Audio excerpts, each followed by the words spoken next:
update on the $1 million funded challenge. I started a $1 million funded challenge and I launched it officially on all social media platforms and on YouTube.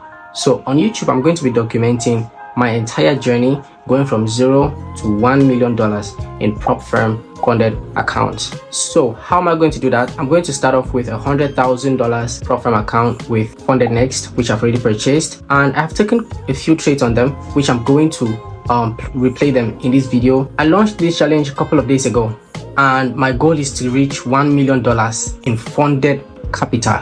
So I'm starting off with $100,000 with Funded Next. So how is that going? You guys are going to find out in this video, because I documented a few of my trades and I'm going to share them with you guys, how it went, how I managed them, and how I'm actually feeling at the moment.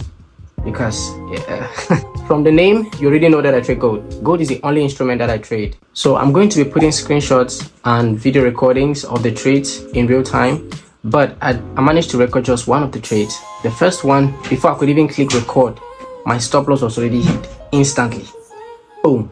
And then the second trade, I actually forgot to record because this is my first time doing a series documenting all my trades, so it's kind of new for me. So when I remember that, oh, I'm supposed to record this, it's too late. But I managed to take some screenshots though. Those screenshots, I shared them in my Telegram. So I downloaded them back. I'm like, okay, I'm going to use this for my YouTube because I did not record the trade. And then the third trade, I managed to record it. So when I entered the trade, I recorded it and I'm going to play it in this video. Now, before you start asking questions, my name is Gislen and I've been trading for 4 years. This channel is solely to document my trading journey, share with you people, connect with new people, build a community. I mean, that's the whole goal. So in 2025, you already know what to do. If you're interested in this kind of content, you know what to do. So some time ago, I was thinking to myself, like, we go for 5K, 10K, 100K, 50K prop firm challenges. But I don't see a lot of people going for, like, you know, $1 million. Like, people just get comfortable when they're at 50K, 100K, they are good, you know, that's it. But I want to push to 100. I don't know, I'm having this. I want to push to $1 million in funded capital. And I'm going to do that in this series. You guys, I'll drop episode upon episode and I'll document all my trades. I'll document them henceforth. I mean, I missed the first 2 trades, but I'll still share light on those trades. I'll share screenshots and everything so you guys can follow along. You see the capital, you see where the account is. You know, you see where the balance is. For the next episode, you know what to expect. You know, full transparency. That's how we do it here. So there were a lot of challenges that I faced. First off, I started off my trading strategy. I traded primarily on the 30-minute time frame. So, given that I have a long goal, I have a very, very, very high goal that I've set, I'm going to need a lot of time to achieve it. And trading on the 30-minute time frame, it's not like it's wrong, but I'm a patient person. I'm patient, but my patience is not that great. So I'm going to be scalping on the 1 minute time frame, and this is exactly my plan. This is how I intend to do it. Generally, I risk anywhere between 1% to like maybe 0.8 to 1% on a trade on the 30 minutes time frame, right? But on the 1 minute time frame, how I intend to approach it is quite different. Slowly build the account up, and my risk to reward is pretty high. So that is why I don't really have problems trading $500, because I hold my trades typically from 1 to 1 to 1 to 4. I take sometimes 1 to 3, 1 to 2, depends on what the market gives me, but I mostly target 1:4. So for every $500 that I risk, I'm looking for $2,000. That's 2% of my account per trade. And bear in mind, this is on the 1 minute time frame. So to reach the $1 million goal, I have to trade consistently and I have to make payouts from this 100K account, which I'm going to use the profit to then purchase a 200K account with another firm. That way I scatter, you know, my capital across several firms. That way, you know, if anything goes wrong, you know, it's just good to work with different firms. Don't put all your eggs in one basket. The wise man told me that. So for those of you who are not maybe on TikTok, you know, on social media and stuff, if you follow me on TikTok, I've been very, very big on this particular journey.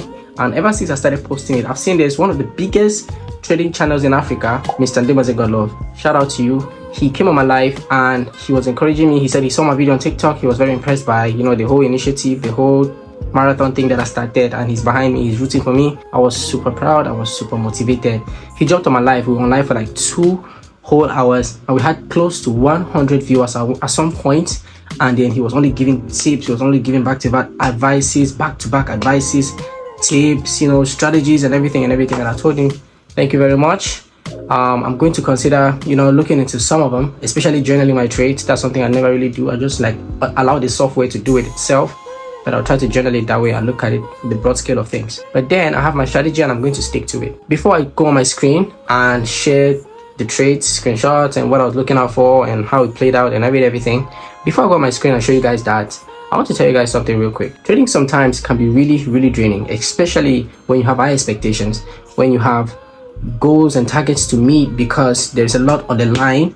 I want you to take a step back, reflect on why you're trading, reflect on what are you trading, what is your strategy. So I have two categories when it comes to like setups. I have the category A setup and I have the category B setup. Now the category A setup is the best setup that meets with it aligns with all my trading rules and my trading criteria, as in exactly what I want to see in a setup. The category A setup always has it.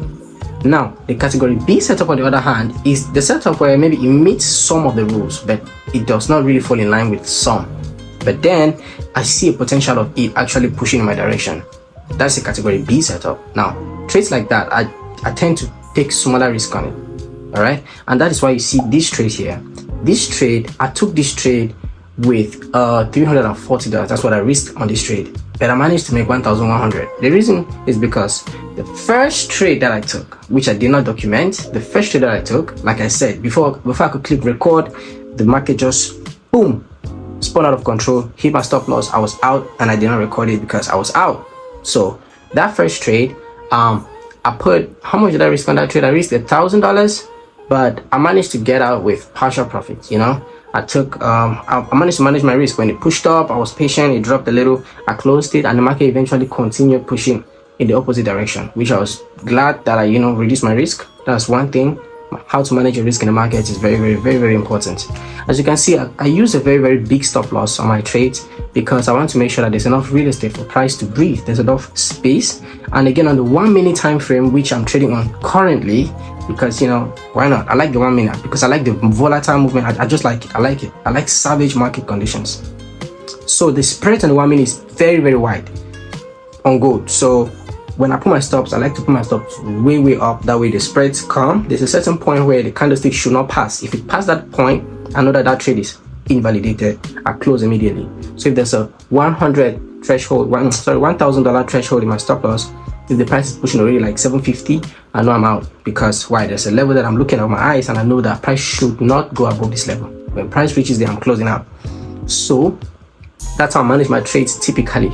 Now, the reason why I risked $340 instead of $500 as per se is because the first trade I lost $600 and something already. So I wanted to take the leftover, like the balance. What would have made it an entire, what would have made it a whole percent? The 340 would have made it $1,000. So I took the 340, like, okay, if I lose this one, then I'll be officially down 1% on my account. But I made it. So I took 3.4R on that trade. So that trade made me $1,100 and something, which is good. So I came back from the loss and then, I was up like 0.5% on the account at that point. Now, the other trade, the third trade that I took, which is this one.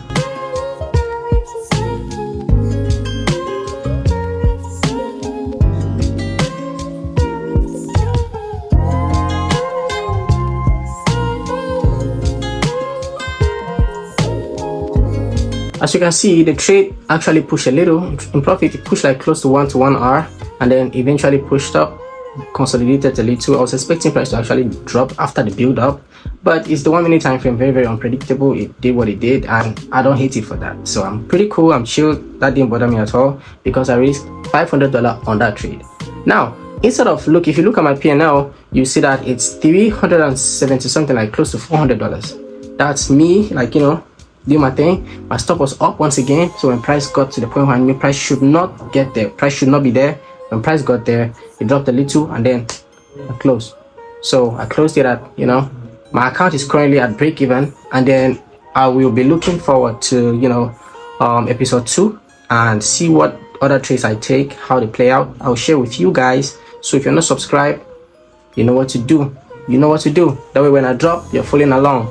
You can check the description for a Telegram link. That Telegram link, I post my setups, I post updates, I post everything trading. If you'd like to be in a community like that for absolutely free, use the link in the description. Do not miss, and I'll see you guys in the next one.